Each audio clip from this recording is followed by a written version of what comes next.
Welcome to Plant-Based Chat. Today we have a return guest, our very first one, Vicki from Ann Arbor Kitchen, and she's coming back with her brand new book that we talked about last time is finally there and right in front of her, which, yes, exactly. Wait, I gotta go this way. I always forget, it's funny from where my computer and stuff is, I have to actually face away from you. So I'm to be towards you. This is me going towards you. So if it looks like I'm ignoring you, I'm paying really good attention. How's that? And Marilyn says hello. She says she's looking forward to the interactive PDF videos in class for the Ninja Creamy. So I wasn't going to say everything first, but I have pre-launched the Ultimate Ninja Creamy Experience with Kathy Hester, which you know I didn't name it that. I asked Chef AJ what I should name it. And evidently everyone thinks I need to have exclamation points.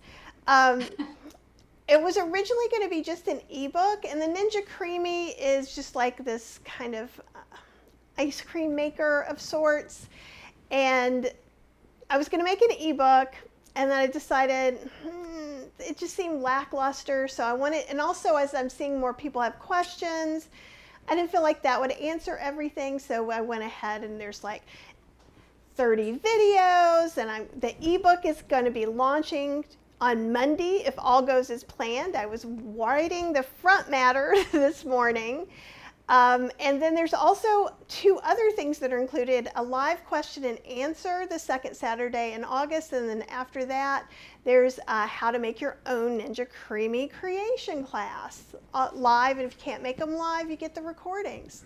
Yay, Joanne is here. I feel like I haven't seen you in forever, ever. I hope you're doing well. Okay, so let's get back to the topic at hand. So if you are interested in the Ninja Creamy experience, you can go to kathyhester.podia, Podia.com. It's like right below Kathy's Cooking Club. With the pre-order, it's $47. That's a lot for $47. Usually one class is $35. So the price is probably going up next week. I'm deciding as we stand here, and probably for the next several days. And actually, Vicki and I were, Marilyn, you did not jump the gun. I was just going to not do it in the introduction. I was going to do it at the end. And I do not mind you guys reminding me to tell people things exist, because you guys know I'm a 57-year-old woman and I forget. And Vicki and I were talking about ice cream, actually, and I know that's not what we're making today, but I think you should talk a little bit about your book and maybe go ahead and reintroduce yourself to any of the people who are watching who might not know you yet. I know you're awesome, and so do most of the people. Well, thank you very much, Kathy, and thank you for inviting me here today. I'm so happy to be with everyone here today, and I'm really excited to be sharing my new cookbook. I'm making a recipe today from it for you, and my cookbook is called the Plant-Based for Life Cookbook, and the subtitle is Deliciously Simple Recipes to Nourish, Comfort, Energize, and Renew, and it's available on Amazon and Barnes & Noble, and wherever you might buy your books online. And it's also available on my website, which is AnnArborVeganKitchen.com. And I'm just so happy to share it with you. It's a book that has over 100 recipes. I'll just through it a little bit. Yeah, you can show some pictures. We've got time. This is your show. Well, there is a photo for every single recipe, which is very popular. People get cranky if there's not. Well, they do. I know they might, but there is actually a photo. Ooh, I saw an Instant Pot. Yes, and actually that's a photo from my kitchen. So there's photos in here from, for every single recipe, and I took all of these photos. So I'm proud of that too. Congratulations. That's a lot of work. It is a lot of work, but it was a project of love, and I've been working on this for over 2 years. And so yeah, 100 plus, more than 100 recipes with photos, plus information about, you know, how to eat more greens in your day and how to reset your pantry and to kind of help you reestablish your goals. I am actually, in addition to being a blogger at Ann Arbor Vegan Kitchen.com, I am also a plant-based culinary instructor and a certified vegan lifestyle coach, actually a master certified vegan lifestyle coach through Main Street Vegan Academy. And so I work with clients one-on-one who are helping, you know, who are looking to transition from wherever they are now in their food journey to eating more plant-based. So this book is kind of the book I wish I had when I began this process over, you know, 13 years ago or so. And it's kind of got some strategies that I've explored with my clients that seem to work for them as they're facing obstacles, figuring out what they're going to eat, you know, because many people understand the why of how to become, you know, I should say the why of becoming plant-based, but don't really understand, find it really challenging with the how, you know, how do they actually get the food on their plate that they like, that's not going to take them all day long, and that, you know, they will enjoy and their family will enjoy. And, you know, so that process is sort of all baked into the cookbook. So I love that. And I want, oh, I'm sorry, you finish your sentence. That's okay. That's really that's kind of the summary of it for me, is trying to make, this is how I cook in my own kitchen, trying to make healthy easy. And so that's really what I try to help other people do as well. I love that. And I've moved you to full screen. I didn't tell you, but there are a couple things, comments that I put up that I want to tell you about. And one of them is Marilyn says, your book is amazing. So Marilyn already has it. And Marilyn is in my classes, and she is like the queen of dehydrator and preserving. Like, she knows all the things. So for her to say that is really awesome. And Joanne says she just bought it last week, and she's planning to read it on the plane because she's flying to Connecticut. And then it looks like she's, here, I'm going to go back to both of us. She's sailing for the next month and a half, and I know her husband usually sails by himself. So Joanne, are you relaxing, or are you doing the cooking this time, is what I want to know. And Vicki, I'm moving you back to full screen. A couple of questions I'm going to ask you that some people who don't know you already might be thinking about with this book, because every time I do a book I get, well, I have an allergy to X, or I don't eat oil, or I can't use salt. Tell me how you would respond to any of those comments.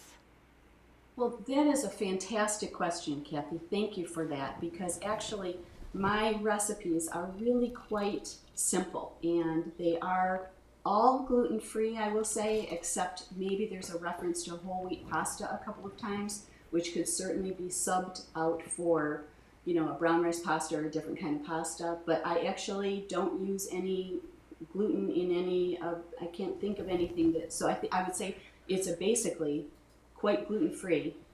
It is entirely sugar-free. I only use fruit as sweeteners, and it is entirely oil-free. If you're a person who wants to add oil to what you are sauteing, you know, make this book your own. But I don't have any oil in these recipes. They're all sugar-free, oil-free. I do make salt optional, so salt is listed. It'll say to taste or optional in most cases. I do use salt in some of my recipes, but you are free to leave it out, definitely, or scale it back if it's something that's important to you. So I like that. Very, yeah. very And, oh, I'm so sorry. We keep talking at the same time. You go. I was just going to say very adaptable. So, and I really truly want people to, you know, spill their own ingredients on it as they're wiping it off and making their recipes their own. You know, I know we talk sometimes about someone in your household not liking onions or garlic or things like that, and kind of adding and subtracting.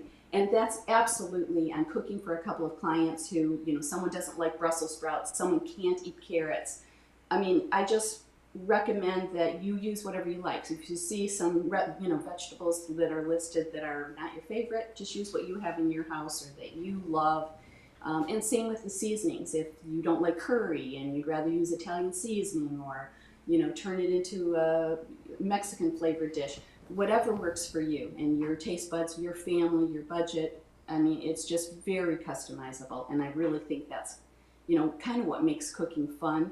And I know a lot of people don't necessarily enjoy cooking, but I want it to be fun, and I want it to be simple and not intimidating, and just like everything dumps in one bowl. Almost all of my recipes are that way. Often there's just a handful of ingredients. So it's really simple. It's really the way I cook. I love that. And another thing too is my mind was blown in my 20s because I learned how to cook from Molly Katzen's cookbooks. I became vegetarian when I was 18, and I remember she was like, if you don't have a sweet potato, you could use a carrot. And I was like, what? Are you crazy? And then, so I make a point, just like you do, of telling other people, change what you need to change, and it's okay to change things even taste-wise. Like I have a chicken, I say chicken, it's really soy curl and rice. So it can be biryani, it can be, throw some black beans and some chili powder in there. There's so many things you can do. And I think one of the things that your book is really going to help people do, because if you're giving them simple recipes, it makes things less intimidating. So people don't like to do what they don't think they're good at. Right. Right? And I am not normal in that. So like a lot of, although I will say I'm always frustrated learning new things. So like I'm more frustrated than the average person about that. But I like reaching that point where you go, oh, that's how you do it. Or like someone will say, don't do this. So I do it to see why you're not supposed to do it. Right? So, and I always say, I make those mistakes so you don't have to. Right? And I think having these simple recipes where people can feel confident enough to switch that carrot for a sweet potato, or to switch this spice for that spice, and kind of, I think back to like the traditions of our grandmothers and great grandmothers and all of that too, is that, you know what, if they didn't have a beet, they'd still make a soup. Exactly. And I think that's so key, thinking about what works in our kitchens, what it definitely, making things from the pantry. Maybe you don't have fresh broccoli, but you've got frozen. Maybe you don't like broccoli and you'd rather use, a different vegetable, subbing out whatever greens you've got on hand. If you don't like soy milk, and I've got that listed, use almond milk, or the other way around. I mean, I just think that's so important. And so I think if we can start with helping people to feel a little bit more comfortable and kind of relax a little bit when they're cooking, it can become more enjoyable. And then that kind of helps make it sustainable. Because what we're really trying to help people learn to do is, unless you've got someone cooking for you, you kind of need to figure out a way to spend a little time in your own kitchen cooking, right? Or else you're bringing food in and maybe you don't feel so great about that for a variety of reasons. Maybe you don't like the ingredients that are part of those dishes, or you don't like the expense, or both. And so if you can prepare some foods in your own home, that's what you're going to eat. And if you can make it easy enough to make it pleasurable, it's just kind of a win-win. So that's kind of what I try to do. And I don't like cooking every day, even though I love cooking. I still want to have things on hand, so I do, large batches of things. And so some of the recipes I might double or triple, or some of them make enough for 8 or 10 servings, and I might freeze some. And, I think that's kind of the trick of navigating the very personal choices, to make it all really customized to what works for you, your kitchen, your family, how many meals, you need, and so forth. And just kind of keep playing with it without giving up, just kind of like a toddler standing up and, maybe falling back down. Because maybe, that's kind of part of the learning curve for all of us. I mean, these recipes that I have in the cookbook weren't, the first time out, a lot of them, right, didn't necessarily end up with the result that I want. So I've done a lot of that legwork, like you said, so you don't have to make some of the mistakes. I've done some of that work for you. But then it's yours to kind of play with and turn it into your own thing. And you know, each family has their own taste too. So there's no shame in, you know, I have some recipes that people are like, I tripled the spice. Great. And that's what you should do. And so like even now with me making all these ice cream recipes, maybe I'll put 3 dates in a pint. 2 people will be like, whoa, that was way too sweet for me. And 2 people will be like, that was perfect. And 2 people will be like, yeah, I had to add some extra maple syrup or something, you know? And that's perfectly okay, because the beauty of cooking in your own house is you can make it the way you want to.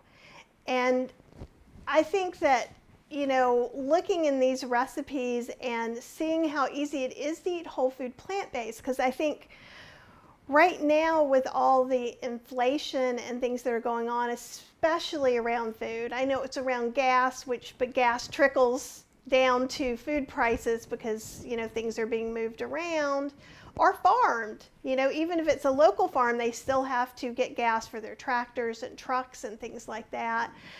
And then that more than trickles, I feel like it gushes to all the prepared foods, right? Because now they're getting ingredients and it's just adding and adding and adding.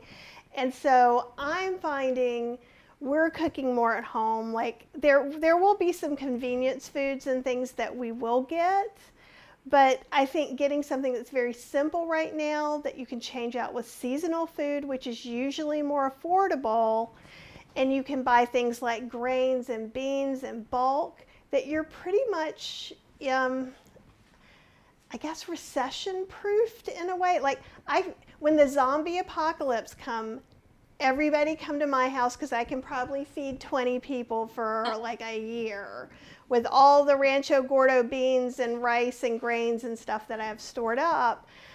And you know, it's a nice feeling. I'm not saying you should be a food hoarder like I am. And it's more because I'll be like, oh, I want to try 17 kinds of beans. Well, then I have half of 17 kinds of beans left over.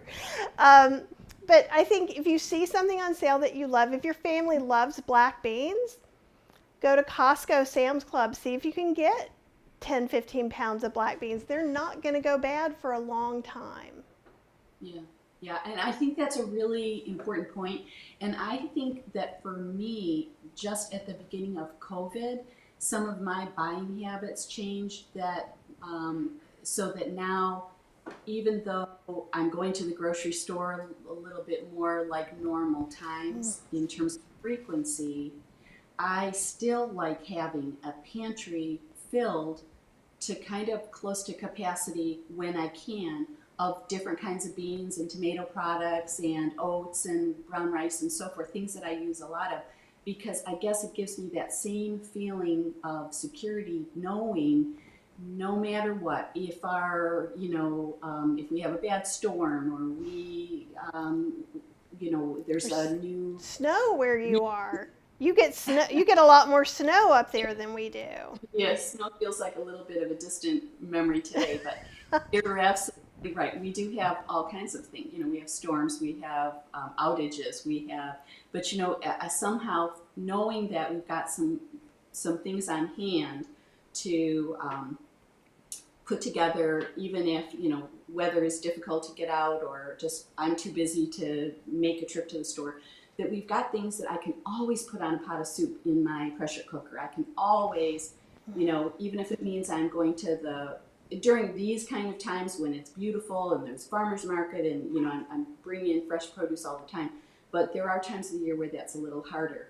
And being able to rely on knowing I've got some frozen vegetables to add, or always have some onions and garlic and things like that, it's not hard to put together something that will feed our family for all week long, really, and maybe extra to put in the freezer. So I really like that feeling. For me, there's something that provides a certain level of security that it's not that I grew up with food insecurity or anything, but there's something about knowing that we can have some very good, healthy, delicious meals with very simple ingredients and very few of them. I mean, it could just be as simple as a can of beans and some salsa over brown rice, and maybe add in some frozen corn and avocado if I've got it or something. But otherwise, just beans and rice inside a tortilla. It can be dinner in a pinch. So I like that simplicity. And then when you have the time or the energy, make it a little bit more interesting with some of the recipes I have in the book. Well, I love it. And I also want to go back to when you were saying, if I make a recipe that has lots of extra servings, I'll put those in the freezer, and that's for those times. And one of the things that I like about you, though, I could just hang out with you all the time. If you were nearby, it would be awesome. But you're also so thoughtful about things. Like, it's great. If you can grate all your carrots by hand with a hand grater, good on you. If you can't, maybe you can use a food processor grating. And if you can't and you don't have a food processor, you can buy them grated. Same thing. Yes.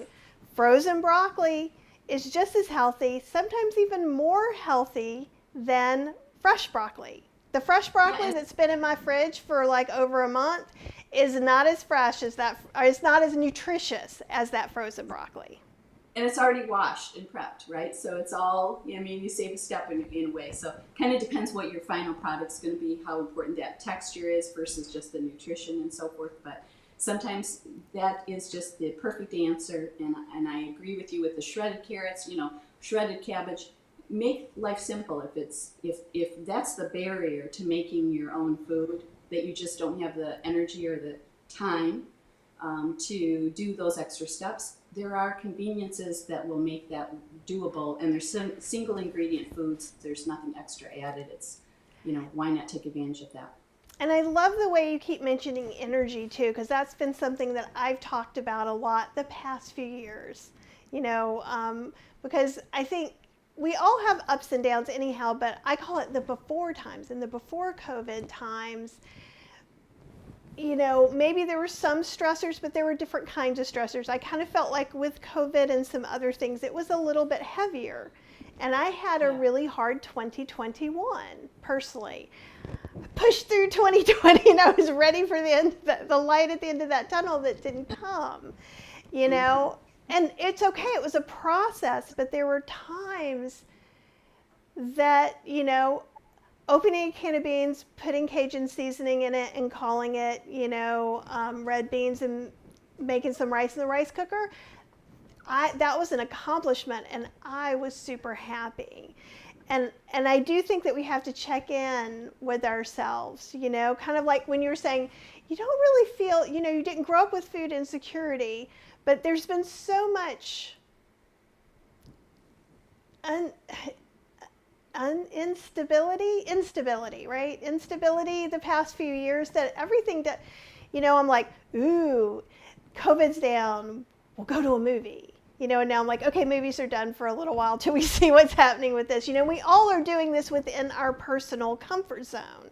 So again, I would never tell anyone to make a choice based on what I've chosen. But like right now, we're not going to eat inside. It's pretty high where I live right now. But yes. And I think that still, for me, gives me those little like twinges, Yeah, I know what you mean. And I think that was really, the idea of talking about energy, because sometimes we just talk about people's budget. That's what decides which foods they eat. And sometimes we talk about having enough time. But I think it really does come down to the energy level. And, and as you mentioned, in terms of just our emotional, right, the ups and downs that we all experience, and anxiety and depression and all kinds of things that are part of real life for many of us, with challenges with family or all kinds of things. Maybe there's just all kinds of things that are on everyone's radar these days, whether it's, their own family or just caring about their community. And so I do think some of the emotional toll of just the anxiety in the air, kind of can take a toll. And so sometimes we have to sort of remember to have compassion for ourselves and kind of give ourselves the opportunity, the freedom, without judging, that maybe now is not the time to push it, and maybe we need to reserve our energy for something related to work or to something with a family member who needs us or something. And so maybe what you're doing in the kitchen has to take a back seat, and that's where having some food in the freezer or some easy things that are go-tos can be kind of really, I think, universally helpful for a lot of us who, even if we spend a lot of time in the kitchen, and certainly for people who don't necessarily want to do that, those shortcuts I think are just like, please give yourself permission to take shortcuts. Please make it easy on yourself. I think it's really hard when we might feel like we're being judged or judging, ourselves for, oh, I should have made my ketchup homemade. I mean, maybe that's just not the way we want to spend our time right now. Maybe you want to be outside with your kids. Maybe you want to spend some more time with something related to, work or something else. But I just think we need to be more understanding with each other and ourselves, and give ourselves permission to, not always be necessarily wanting to take on a huge project in the kitchen, and just keep it super simple.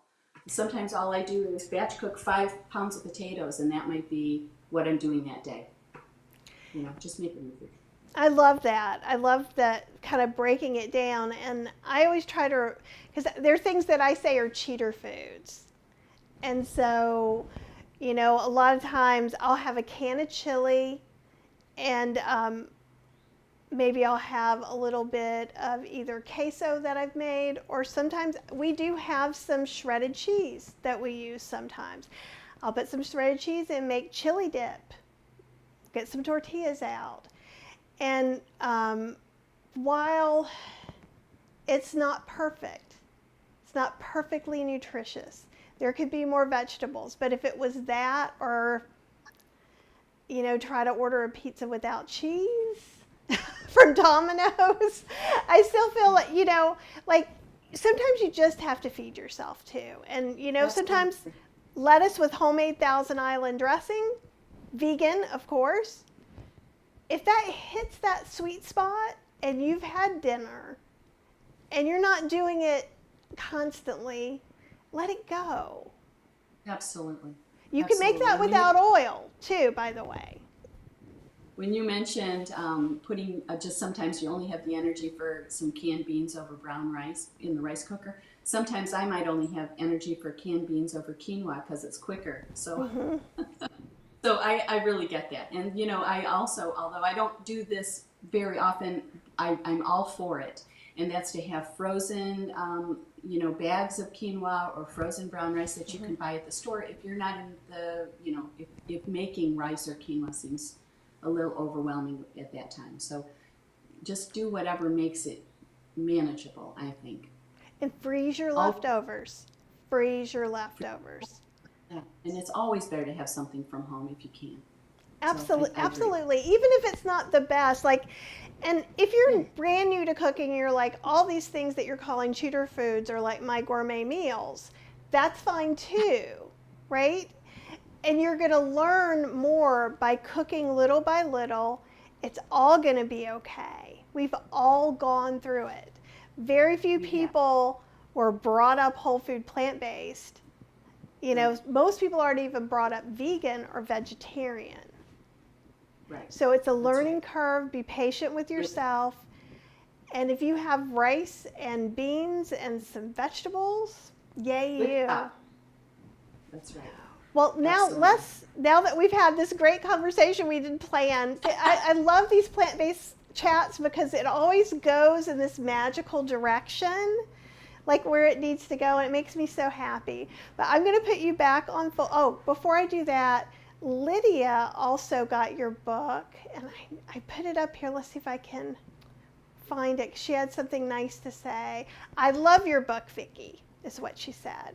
So now I'm going to put you on full and let you talk about what you're making today, because that looks really yummy.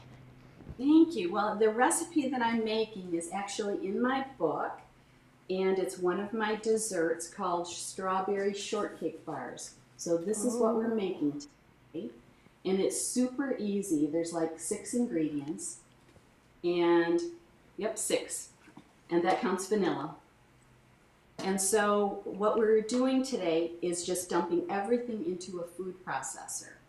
And we're starting with 2 ripe bananas. So I'm just going to put those into the food processor. And sometimes people say to me, well, what if I don't have a food processor? I'd say you could probably use a blender for this, but I think the food processor, it's what I use. I think it does a nice job of blending everything together with the consistency that I've tested this recipe with. But you can probably, it's a pretty wet batter, so you probably could use a blender, I'm guessing, but I haven't done that, just as a little note. So we're putting in 2 ripe bananas, and then I'm putting in 8 ounces of fresh strawberries. So I've taken the tops off of these. Of course, I've rinsed them and just trimmed off the top. And we've got 8 ounces in here. We're using a total of 12 ounces, and I'm just separating 4 for a moment later where we're going to put them on over the top. But we're going to put the 8 ounces into the batter to turn the whole batter into a kind of a pink strawberry color. And then I'm adding 3/4 of a cup of oats. And I just want to say that we have a really humid day today, and so I'm actually just adding a little extra. You wouldn't need to, maybe you could bake it a little longer. It's just so humid that I'm actually adding a whole cup of oats today. And that's the fun of this recipe, is it's very forgiving. You can kind of add or subtract, you know, sometimes your bananas are wetter, and so forth. So 3/4 of a cup works. That's how I usually do it, but today I'm doing a cup just because, again, it's just sort of, you know, really humid in our air. And then I'm adding some dates. I've got 1/3 of a cup of 8 of dates here, and I actually, when I took these out of the package, these are pitted already, and when I took these out of the package, I noticed that they were hard as a rock. So what I did was I soaked them, and I don't always do that, and then sometimes I get more pieces of dates in here, but I'm kind of learning my lesson, and so I soaked these for a few hours first, and now they're softer, and I think this will blend better. And I just want to remind everybody out there, if you're buying pitted dates, go ahead and check those dates anyhow, because there could be half a pit, and you don't want to hear that awful noise in your expensive food processor or Vitamix. That's definitely a good idea. And I was going to say that these dates are not old. I mean, this was a new package that I had bought from. And still, when I first opened it, they were all really quite dry.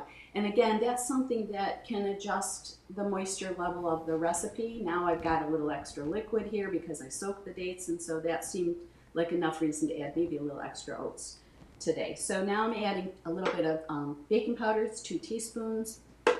And I'm also adding a splash of vanilla. So about a teaspoon of pure vanilla.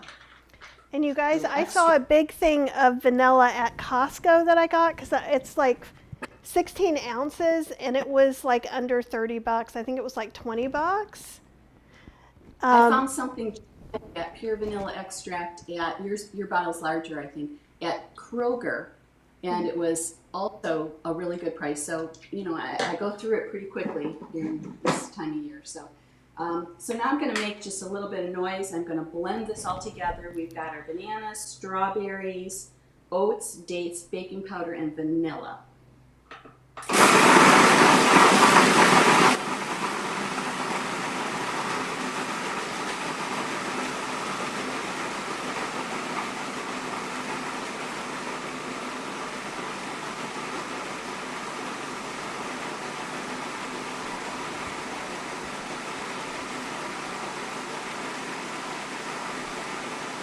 The color's so pretty already. I'm just going to spin it, give it another spin, but it's just about there. It's a little lumpy still, but we're going to give it just another spin or so. It is a huge bottle of vanilla, but with all the ice cream testing I'm doing, I actually bought a good bottle of vanilla as well, but it was way more, and it has a little bit less. I'll show you guys. You saw her vanilla, and I'm going to put it on here. This is mine. 16 ounces. That's a lot. Right. So now, texture, which is kind of like a cake batter, and it's still a little bit lumpy from the oats, but it's mostly blended, kind of a smoothie texture. looks like this. And now I'm going to just put this into my pan. So I've got a little scoop here. You can put this into any kind of shaped pan you want. I'm actually putting it into a little brownie bites pan to make these little miniature bite-sized strawberry cakes. You can see it's this beautiful pink batter. And with the silicone, you're not needing to put anything in there, no parchment, it just comes right out? Yeah, I'm using this little silicone pan. It comes in actually a number of shapes. This I got on Amazon for about $8. It's made by Wilton. I also have some silicone pans made by Trudeau. They make a bunch of different shapes, round and little bar shapes and little muffin cup sizes and stuff like that. I like these silicone pans because I don't need to use any oil or any spray, and because they're silicone, they're flexible. So after you bake these bars and let them cool, we can just pop them out from below by kind of releasing them from the bottom. And so I just adore these, and I have them in every different shape and size, and I use them for everything. And I'll show you what these look like because I baked a batch ahead. Because you're smarty pants. But So, the color, the red color is so pretty. yeah, it's kind of fun. And so, you know, this is such a nice thing this time of year to serve as a dessert on a hot evening, or along with some homemade ice cream from your Ninja Creamy. These little cakes would be really lovely with it. And so what I have found with this recipe is that it makes more than a pan. It makes probably, there's about 24 wells in this little pan. And depending on your pan, you may have more or less. And you could use a muffin pan, and you don't even need to use the silicone. I just love it. But if you use a different kind, you might want to use a parchment paper if you were making, like, say, a muffin cup, or spray it if you're inclined to use an oil. I try to avoid it personally, but that's very personal choice. I But just do got an have- idea. So like if we put this in a muffin cup, then we Yeah. could cut it in half, put a scoop of ice cream in between, Yes. and then make some it- of Chef AJ's like whipped pear. Like she makes this whipped pear that's instead of whipped cream, and a strawberries on top. or your Ninja Creamy to fill the middle into an ice cream sandwich. How about that? I think we just I may have to go get bananas. I'm out of bananas. So, you know, it's whenever I have ripe bananas, I just stick them in the refrigerator or the freezer so I can use them later. But what I was starting to say about the amount is it makes a good amount of batter, and probably we've got enough for another 6 of them, maybe 12 even, in another container. So I'll do that on my own time, but I'll just show you what I do for the next step. So I'm just going to kind of flatten it out a little bit by kind of just tapping it to make it about, you know, so they're about even. I use that little scoop, and as I mentioned, if you don't have this pan, you just use whatever you've got, a little muffin pan, a mini muffin pan, a big muffin pan, whatever you want, it'll work. Just we'll adjust the timing a little bit. And so then now we're going to take that last little bit of strawberries, we have 4 ounces more, and we're going to just dice them up so that we can just decorate the top with it. I've done slices, you can do whatever you like. I like to kind of just make them kind of small and turn them into a little miniature, you know, kind of a dice, or make them as pretty as you want. And then we're going to scatter those over the top just to make it kind of pretty and make it even more strawberry color right on top. And definitely this would be really nice with ice cream, I have to say. I'm really thinking out loud with Kathy that it would be really. We could cook them, crumble them, and then mix them in a vanilla ice my cream too. gosh. Oh my God! Yes, this is going to be. We're both going to have a strawberry shortcake ice cream coming out soon. I think so. I think so. Oh, too. This is a collaborative idea. Isn't everything really? Yes, for sure. So yeah, so I'm just dicing these, and kind of depending on how much you like. You could do a little less if you wanted to. I usually cut them smaller if I have less of them. That's kind of my Yes. rule. If I've got a lot, those can be in half. And if I don't have a lot, then I mince them up more. Yeah. So for sure. So we're just going to kind of add these to the top to just decorate. Oh, so you put them in before you bake. So you're baking I the do. strawberries. I do. So these are going to be baked strawberries, although you could add them at the end as just a topping for sure at the table when you serve. That would be lovely, or both for that matter.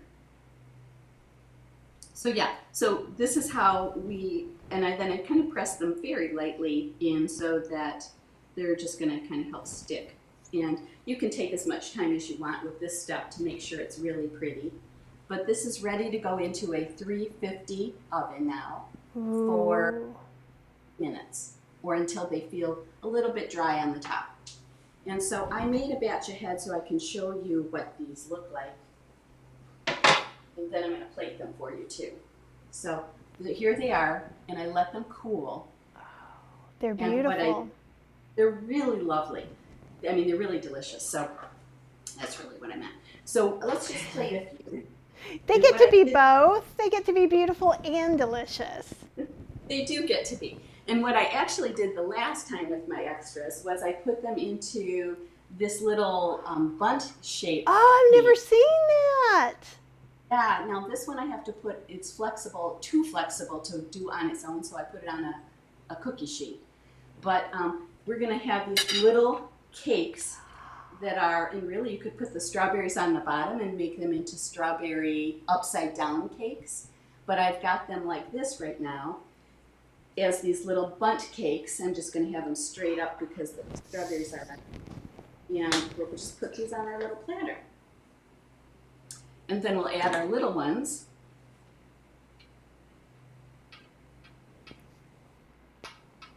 And these are all ready to serve. That's and see, awesome. Right out. You can just see how they're popping right out of the container of the baking sheet, baking brownie pan, they call it. And but yeah, it's just a lovely. I really enjoy these little pans because it is kind of automatic portion control. I mean, even if you have, I never have only one. I always have a few, but it feels like you're having more because you're getting several bites. And even if you eat half the pan, and I've done that, I'll be honest, you're eating real food. It's just bananas and strawberries and oats, and there's nothing to ever feel bad about. You just eat till you're full. And then if you have extras, you can stick it right into the freezer, and these freeze really well. You can pull them out and thaw them later. And I can see those little bite-sized ones. You could put a little scoop of vegan, whole food, plant-based ice cream in there, top it with the other one, and put it in the freezer. Oh my gosh, yes. And there you could have your ice cream sandwich ready to go. Oh, I love that idea. And Sandra E. says she can't decide which one of us she wants to adopt her. Come on over. You can have more than one mommy here. It's fine. That's right. That's true. So here we are, and we've just got this, a platter full of treats that are ready to enjoy. They're so beautiful. Do you ever make them like a little bit different as the year goes on? I actually, and I have it in my book, a pineapple version of this. Ooh. And pineapple upside down cakes, but they're really right side up cakes is what I call them. So and you definitely could. I mean, why not make these with blueberry or blueberry lemon, or and that's kind of like what we were talking about before, just customized to whatever your imagination comes up with, whatever you've got on hand, and whatever kind of just sounds good. It's always worth trying, because why wouldn't it be good? These are all good foods, right? Yeah, I was thinking like apple cinnamon would be good with that too. And CJ is from Scotland, and she wants to know, what texture is shortcake? Is it like cake or like shortbread? So that's a great question. I call them strawberry shortcake just because I like the name, but it's not really shortcake texture. It's really more of a muffin texture or a strawberry cake texture. Shortcake, when we think of it, at least around here, for a summer treat. It's more like a biscuit, and then it's covered with strawberries, ice cream, sometimes, and whipped cream as the traditional version. So I'm taking a little license by calling these little shortcakes. It's just because they're short and they're little cakes.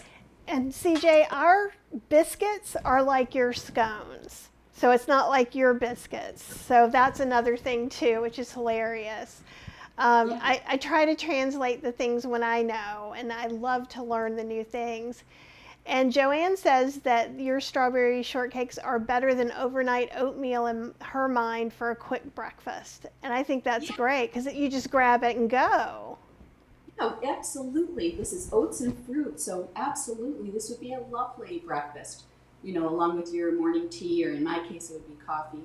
But yeah, and definitely for dessert, and also for an afternoon snack, or in a lunchbox for kids. And this is something that you can actually make year round, and I have. You can use frozen strawberries when fresh strawberries aren't in season, and I've done that. I usually just, and it's in my instructions, just thaw them slightly first so that they can be diced, so that they're not hard as a rock for the top. But I've done that too. So yeah, and it works great either way. Oh, I love that. So is there any secret tip that you haven't already told us that you can tell us from the book? Is there something we're going to be like, oh my gosh? Because for me right now already, that silicone brownie pan, I've always kind of just poo-pooed them because I've used muffin liners that are silicone, and they just stuck to everything, so I never tried anything else. So what I will say about that is I've been using silicone pans since they first came out, and I got discouraged with them first in the beginning too, because they didn't really work that well. They stained, they were hard to clean up. I found that they had burn marks on them a lot of times, and I gave up on them, and I gave my first batch, which I think was made by KitchenAid, away. And then it wasn't until I think a next generation of better quality, food safe silicone came about that the improvements have been made. These wash up like a dream. They really, really do. And this one is that I mentioned, this I got at Williams-Sonoma. It's more expensive. It's made by Silpat. And this washes amazing. And they also make them in a Madeline. Oh. So you could take these and make them into Madelines. And I've done that with my banana bars. I have what I call a banana monkey bar that's part of my book as well. And so they're little banana cakes, and I have the pineapple one, as I mentioned, and a chocolate version. And I call my whole chapter dessert sweet endings, because I love baking. I love including something a little sweet, but it's really important to me to avoid sugar, because it's a trigger that once I have sugar, I just can't get enough of it. I'm looking for something sugary every day. So I really work hard to kind of unaddict myself to sugar by having something that satisfies a sweet tooth without making me feel bad about it. So I have a lot of this sort of thing around, and I'm always, trying to find a new way to make something with bananas and stuff like that. But I'm getting off track. But the point of these pans is they work really, really well, and they wash up beautifully. I mean, you can see I only used the 3 wells for this recipe, but I have used them all recently, and they're, other than the ones in the middle that I used for this. But even the ones you used, there's a spot or two. It's not caked in there the way it was in the thing that I used. So I'm going to give it another try. Yeah, they rinse out really well, and then just with a sponge, you can get out the rest of the residue if you want to, or just even with your, your what do you call it, dishwashing glove or whatever you might do your dishes with. And then they're dishwasher safe, so that's like the final rinse for it all. Oh, that's awesome. Because a lot of times, and though this will be probably the exception, a lot of times I'll get things at the thrift store. So I'm thinking the thrift store are going to be the old ones that don't work. Because I actually, here, I'll go back to where we're in 2 again. I actually got the cutest thing, and it sticks too, but it's to make little mini ice cream sandwiches. Yeah. And it had the little holes and everything, and that sounds adorable. But they don't. And it even had a place where you put the ice cream, so you'd make it perfect size. And I used my double chocolate chip black bean cookies, because they have that kind of devil's food cake or whoopie pie kind of consistency. Yum.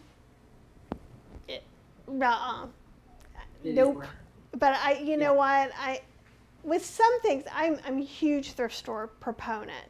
But with Me some too. things, it's there because it doesn't work well. So I think I'm going to have to buy some new silicone things. Yeah, I think new on this, just kind of like you would new on the, probably on a pressure cooker. I think that there's been advances that have made the newer generations just a little bit easier to use. Not that the old ones don't work, but they make it really pleasant. It's not a struggle, you're not battling. Now, that said, there's some recipes, again, you're not using oil, you're not using traditional ingredients. You may need to give it a little bit of help with a plastic knife or something like that. But this one's got a little more residue, but all I can say is it's going to wash up with the water. It's going to have some. Even if you sprayed oil in there, it's going to have residue. And in fact, the oil is nastier to clean up than just a few pieces, crumbs of that. And I guess by nasty, I mean more difficult to clean. Yeah, it will be harder to clean, I think, when you're using oil. I find that as well. So yeah, everything rinses out just beautifully with this new kind of silicone, I find. So I totally recommend them, and I use them for all of my baking. That's awesome. And Apple is giving us a tip. Using oil will spoil the silicone. Oh, that's a very good point. And I didn't know and that. I will say that if you go to to my website, AnnArborVeganKitchen.com, this strawberry recipe, the strawberry shortcake recipe, is actually on my website, and there is a link to buy the pan. So I'll be headed there as soon as we finish this because I needs it. And actually, can you guys, wait, let's see, wrong way. There's like a couple of food processors back there that I'm going to be testing possibly next week, maybe the week after. So like, I got 2 to try and replace the one that annoys me. Speaking of things that annoys, so I have maybe like a 12-year-old Cuisinart. Like, let me tell you, it is powerful. It does all the things, but it's got all that plastic stuff up in the lid and everything sticks in there. So it takes like 30 minutes to clean everything out, so I'm done. So I found another Cuisinart, and it's very interesting because it's so light that I'm a little nervous. It's another Cuisinart, but it has a dicing tool, so I'm going to try that. But I suspect that one's going back. And then the other one, which the reason I'm even saying this is because I think you have the Breville, because I was noticing little details on yours. I do. I the one in with the, yeah, the one in that corner is the Breville that I got on Prime Day from Amazon Warehouse because they had returns and all that stuff for 25% off. So this one in the corner, and it was supposed to be like okay. Could be scratches or something. So I was full on expecting the bowl to be cracked or something. There's some scratches in the housing where the blades go. $2.25. Oh, wow. Haven't tried it yet, so we're going to try it probably together. I'll probably do a live about that. But that's great. There's so many little cool things on it. Yeah, I recently bought this. I have used Cuisinart for decades, and I've gone through them too. I probably was on my second or third Cuisinart, and just really got a run for its money. I mean, I used it a lot. But eventually, when it was time, I gave that to my daughter, and I actually got myself a Breville, and I'm very happy with it. It's the one that dices, and I don't find that I use that feature as often because there's a lot of pieces involved, and I kind of have to remind myself every time to kind of refresh all the how-tos with the logistics. But it does a good job, but I do find you need a certain size potato for it to work ideally. It's for dicing potatoes, the peel and dice. But it does work, but I find that I often will have bags with very different shaped potatoes, and they're not all perfect for that. So but I do just love how this works and washes up very nicely, and I've been very pleased with it so far. Oh, that's good to know. This one is the model without the dicer and peeler, and I guess there's a bowl difference between the two, so it's like another $200 to get that set, which of course I will be watching on Amazon Warehouse, which is where I get a lot of things really inexpensive. Oh, and Anita is saying that she loves her Bravo 16-cup slicer dicer machine. I don't know the Bravo. Do you? I don't know that brand either. No. Okay. Anita, send me a link because I'd love to, or just put it in the comments because you're over on Facebook and I'll see it. But I thought we'd pull out all three, but it's very interesting. Joanne has been telling me she loves her Breville. I can't remember if Marilyn has a Breville or not.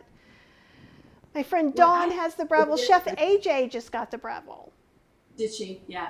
You know, I like all of the Breville things I have, and I've got a kitchen full of Cuisinart, but as I replace things with Breville, I'm really pleased with that too. I'm not going to say they're better, but I do like them a lot. And maybe I like them more, I don't know. But I will say that if you are on the fence about what to get, I'm not going to say that you need to go all the way to a Breville because Cuisinart is a great brand. But I will say my recommendation is get the largest bowl you can accommodate on your, you know, as a footprint on your, in your budget and on your counter, because I do think that larger capacity you'll be thankful as you use it when it can hold more.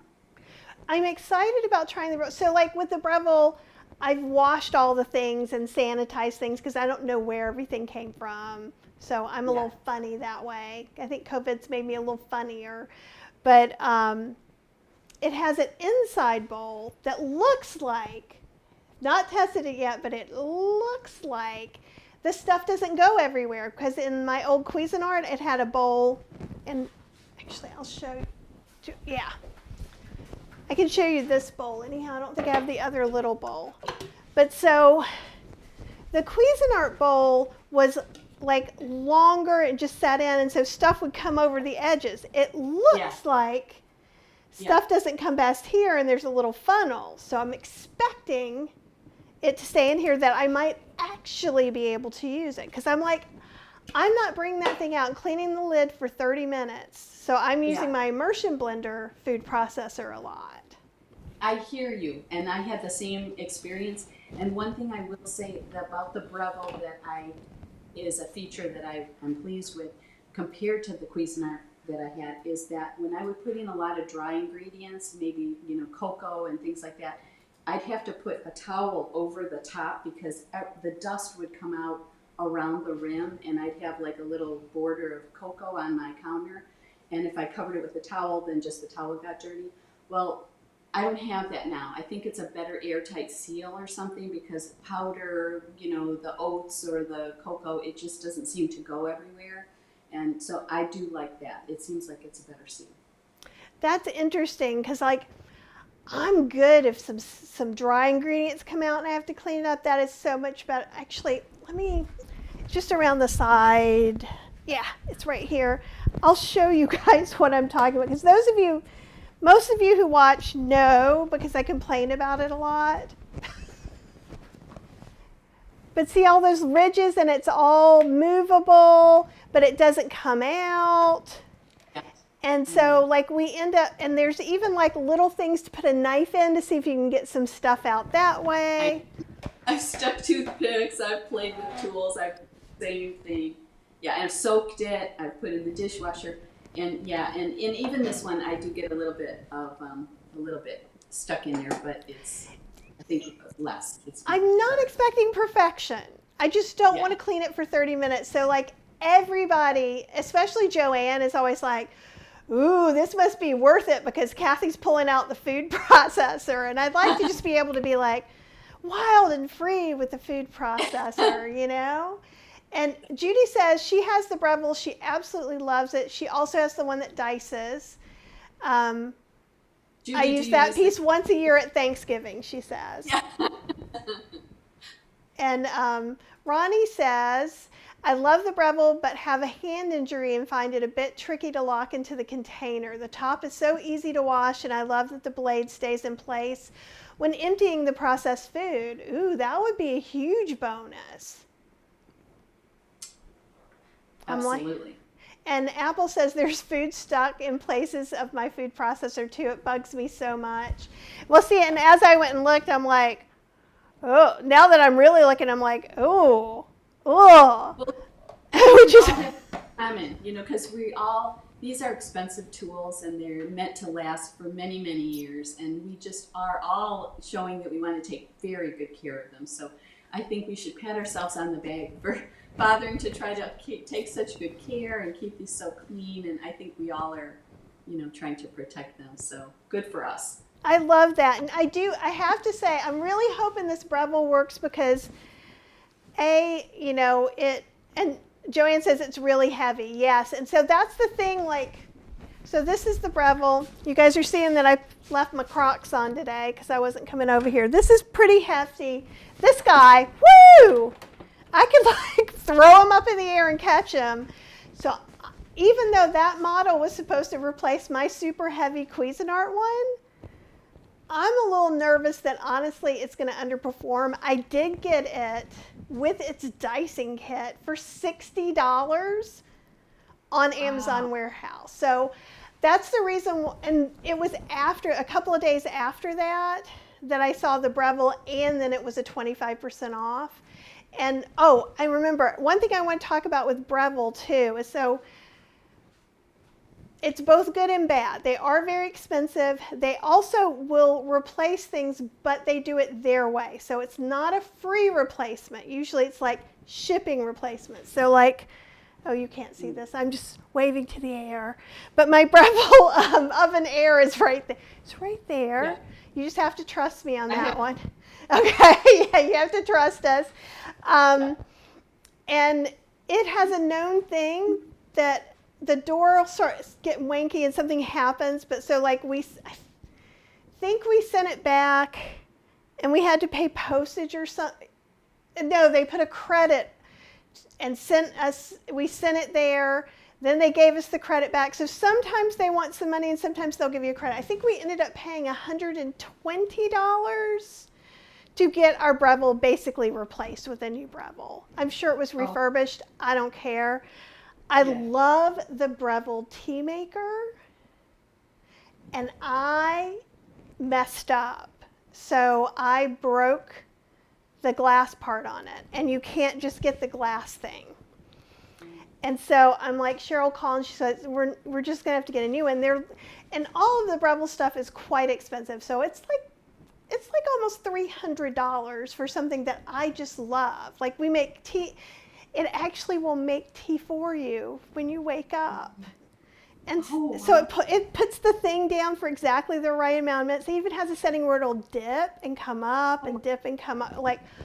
It's awesome. But it's a glass carafe and it's super finicky. And I literally was washing it, which I don't usually, had a wooden handle, tapped it, cracked it. And they actually replaced it. So they put a credit hold on our card to make sure we were returning it, went ahead and sent it out, or you could wait. So you don't have, and I think it was an $80 hold or something like that. So, I feel like for the prices they're charging, the customer service has been quite good. If you can ever get a Breville appliance, I don't think they usually have them at Costco. Costco is another place I buy expensive appliances. What about you? Yeah, for sure. And I bought my first Vitamix. I'm on my second now. Not that it ever broke, but I gave that to my daughter when she got her first apartment. But and treated myself to a new one. I bought that on QVC because they do have the payments without charging interest for a few months, so I have bought some things there. But definitely Costco's a great place, and they'll return it. They'll let you return stuff anytime, and it's a great place to for lots of things. So yes, I definitely am all for that. And I love my toaster oven, that also dehydrates, air fries, all that stuff. It's a Breville, and I was mentioning to you, I actually have a Breville ice cream maker as well, and everything I have of Breville's, I'm just very pleased with. It's very interesting how things go. And Joanne says, I love my Vitamix so much over the Breville. I gave mine to my BFF. She loves it. So I'm assuming you're talking about the Breville blender, not the Breville food processor, but you let me know. And it is very interesting because Lydia's also saying, so I put up a video yesterday. I think it was yesterday or the day before. Who knows what day any day is. I'm working 16 hours right now a day. It does not matter, Kathy. Yeah, but I demonstrated this nut milk maker called the Nutter, which I probably don't have anywhere near me, and I don't. But anyhow, you can watch that video on YouTube, and it's like for small families. So it makes like a 1.5 cups of stuff, so you can make fresh nut milk, oat milk. You can make soy milk in it because it has different temperatures. And I made a candy bar creamer is what I'm calling it, with toasted almonds, toasted slivered almonds, chocolate chips, dates. I think that's all that was in it. Maybe some vanilla. And then I actually turned that into a creamy pint of ice cream. Oh my gosh. That sounds delicious. Oh yeah. Yeah, and Joanne is saying the blender, so she's not a fan of the Breville blender, but her best friend loves it. So, and she loves her food processor. For blending, I mean, that's one thing that I've been very happy with Vitamix. I've been using that for well over 10 years, 12 years. I had to trade my Vitamix. They was starting to make a weird noise, and I got it at Costco. They refunded me my entire thing. I think it was, I had it at least 6 years, but it was a motor thing because it was kind of like, and I was like, ooh, this doesn't seem good. And so basically I paid $20 or $30 to upgrade my Vitamix to whatever the newest one was. Yes. And they rarely have Breville stuff, but a lot of times they do have the Ninja. In fact, they have the Ninja Creamy. It was on sale for like $160. So if you still haven't gotten one, you didn't get it on sale at Ninja Kitchen, try there. QVC, I actually got my second one on QVC, and no, you do not need more than one. No. So like, we all sometimes need more than one Instant Pot or something like that. We can justify it. The only reason I got a second Ninja Creamy is because I'm trying some things that maybe you shouldn't try. And since I have a book published to people on Monday, I can't risk not having a Creamy. So that's why I'm doing it, just to let everybody know. I don't want to see, because you know what? You can spin about 4 pints without taking a break. And if you have a family of 12 or you want to run a business, maybe you need more Creamies because it's not going to last. What you need is a Paco Jet for $4,000 if you want to run a business. But because this is a consumer model of a Paco Jet, so it's kind of, when I saw this guy who explained it, I'm not very mechanically inclined. That's the nicest way to say it. I make cookies so people help me do things. That's been my thing. Marilyn says Costco has the Ninja Creamy for $139. That's a great price. That may be the best price that I've seen. I got my purple one, my new one on QVC with 5 pints. So it was on sale for $1.99. And then they had a thing, if I got their credit card, it would be $60 off. And I could make it where it went on monthly payments so that the $60 will actually come off of it. Do you ever do that? You get the card, so you get this discount, but magically, then just like a year later, you have this magic $30 credit that's annoying that now they're trying to send back to you or something. Could be just me. But so I tried to make it where the money was going to be contained in this pipeline. Oh, Jackie Ross is here. Hey, it's awesome to see you here. That's my friend that I met at Expo East, which is the Natural Foods. It's not a conference, it's not a seminar, show. It's a show. In the before times even, and we're still in touch. We had just the most pleasant couple of days hanging out. We met like sitting by a fountain, and then we hung out for 2 days. Don't you love it when that stuff happens? Absolutely. That's great. That's what I miss about the before times. A lot. Okay. I'm going to let you actually go and have a rest of your life. I've kind of like captured you for a very, very long time. And bless you. Oh, So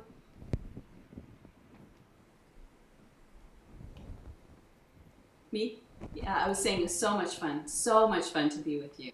It was an absolute pleasure. So thank you so much for Oh, spending time with me in my kitchen too. oh, thank you. Well, anytime you want to come hang out with me, you hang out with me. We'll do some more lives together, and we'll do some more recipes from your book, Plant Based for Life. Love to.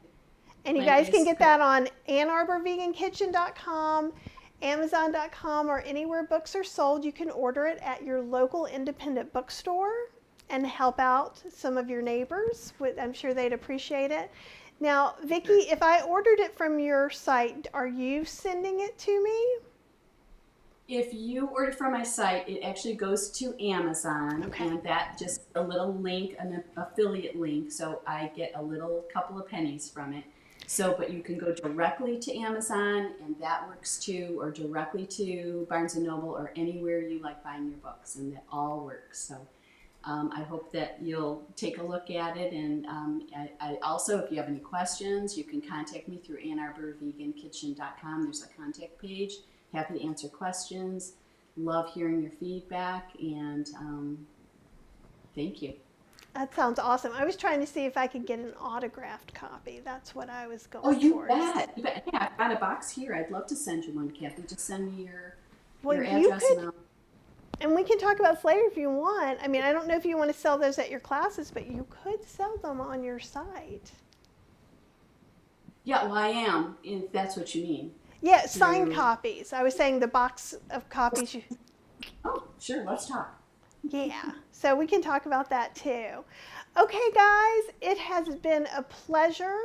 I do not have August schedules open or up yet because I've been working like a crazy person, but contact me, ask me questions. You guys will be getting some emails. There is a class for the members of Kathy's Cooking Club on Thursday at 4 p.m. Eastern Standard Time. We're going to be cooking with greens, and I may even see if Vicki will let us maybe peek at one of her recipes for that class. Okay, guys, Please. go Let's and talk more. have, oh, go ahead. I'm so sorry. No, I was just going to say, absolutely. I'd love to share some recipes with you for your greens class. That'd be lots of fun. That sounds awesome. Okay, guys, have an amazing rest of your day. Stay cool, and I'll see you guys very, very soon.